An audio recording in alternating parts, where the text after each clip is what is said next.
TV 9లో debate start కాగానే కేసీఆర్ చాలా ఆసక్తికరమైన విషయాలను చెప్పారు.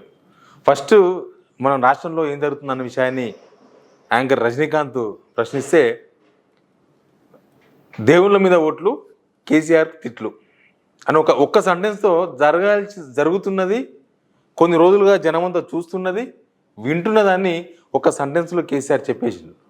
నిజానికి మనం చూస్తున్నాం లాస్ట్ 3-4 డేస్ నుంచి పథకాలు ఇస్తామని చెప్పి జనాలను నమ్మించనీకే పిసిసి చీఫ్ రేవంత్ రెడ్డి దేవుల మీద ఒట్టేస్తున్నారు. ముఖ్యంగా రుణమాఫీ విషయంలో రుణమాఫీ ఎప్పుడు చేస్తారు అనే క్వశ్చన్ రైతుల నుంచి వస్తుంది. ప్రతిపక్షాలు కౌంటర్ చేస్తున్నాయి. డిసెంబర్ 9, 2023 రోజు చేస్తామన్న రుణమాఫీ ఇప్పటిదాకా ఎందుకు కాలేదు? అసలు రుణమాఫీ చేస్తారా చెయ్యరా? మీరు లోన్లు తీసుకొని రమ్మంటే తీసుకొచ్చాం, ఇప్పుడు ఆ లోన్లు మాఫీ చేస్తారా చెయ్యరా అని ఇప్పటిదాకా 4-5 డేట్లు మార్చిన కాంగ్రెస్ ప్రభుత్వం ఇప్పుడు కొత్తగా ఆగస్టు 15 ప్రకటించి దాన్ని నమ్మించేందుకు దేవుళ్ళ పైన ఒట్టేస్తున్నారు రేవంత్ రెడ్డి. మెదక్లో ప్రచార సభలో అయితే ఏడుపాయల దుర్గమ్మ మీద ఒట్టేసిండ్రు. భువనగిరిలో జరిగిన ప్రచార సభలో యాదగిరి లక్ష్మీ నరసింహస్వామి మీద ఒట్టేసిండ్రు. ఆదిలాబాద్లో బహిరంగ సభలో అక్కడ బాసర సరస్వతి దేవి మీద ఓటేసిండ్రు. మేము ఒట్టేస్తున్నాం, మీరు నమ్మండి అని జనాలను నమ్మించే ప్రయత్నం చేస్తున్నారు. ఇప్పుడు కేసీఆర్ చెప్పిన దేవుళ్ళ మీద ఓట్లు అవి. ఇక కేసీఆర్ మీద తిట్లు కూడా మనం చూస్తున్నాం. నిజానికి తిట్లు, శాపనార్థాలు, బూతులు ఇవన్నీ సపరేట్ రాజకీయాల్లో. కానీ ఒక మనిషిని టార్గెట్గా చేసి మాట్లాడినప్పుడు అవి తిట్లుగానే చూడాల్సి వస్తుంది. పేగులు తీసుకొని మెడకేసుకుంటా, కళ్ళగుళ్ళు తీసి గోళీలు ఆడుకుంటా, తొక్కి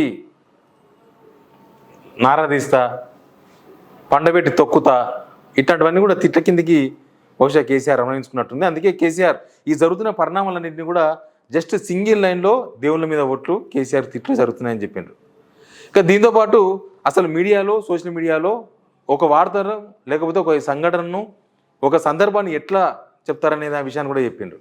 కేసీఆర్ పాలనలో ఈ ఎక్సైజ్ రెవెన్యూ పెరుగుతేనేమో తాగుబోతులు పెరుగుతున్నారు, మొత్తం మందుబాబులు పెరిగిపోతున్నారు తెలంగాణను ప్రచారం చేసిన ఒక సెక్షన్ ఆఫ్ మీడియా ఇప్పుడు ఈ ఎండాకాలంలో ఈ లాస్ట్ 2 months నుంచి లేకపోతే డిసెంబర్ నుంచి కొత్త ప్రభుత్వం వచ్చినప్పటి నుంచి ఎక్సైజ్ రెవెన్యూ పెరిగింది.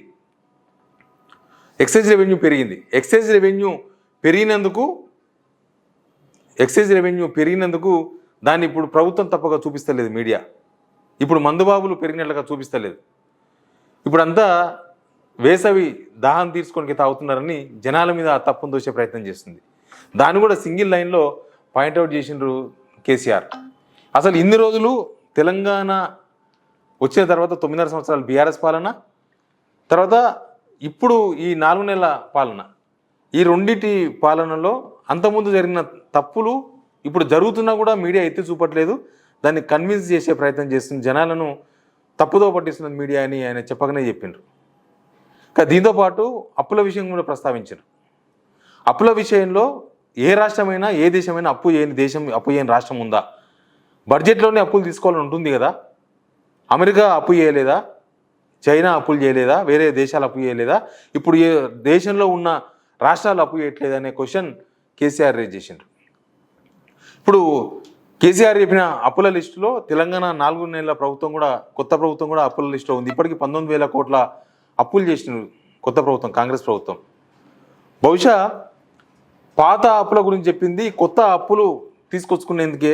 కొత్తగా అప్పులు తీసుకొస్తే జనం తిట్టుకుంటారు కాబట్టి ముందు పాత అప్పుల గురించి తప్పుగా ప్రచారం చేస్తే అన్న కోణంలో ఈ కొత్త ప్రభుత్వం అప్పులు చేసిందనే చర్చ ఆల్రెడీ జనాల్లో ఉంది. ఎందుకంటే ఈ ఏ స్కీమ్ అమలు చేయకుండానే, 6 గ్యారంటీలలో డబ్బులతో ముడిపడి ఉన్న ఏ స్కీమ్ అమలు చేయకుండానే, డబ్బులు ఖర్చు పెట్టకుండానే 19,000 కోట్ల అప్పులు చేసింది.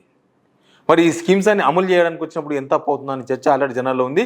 కేసీఆర్ చెప్పిన లైన్ కూడా అదే. ఏ దేశంలో, ఏ రాష్ట్రం కూడా అప్పు చేయని రాష్ట్రం లేదు. అప్పులు బడ్జెట్లో భాగం.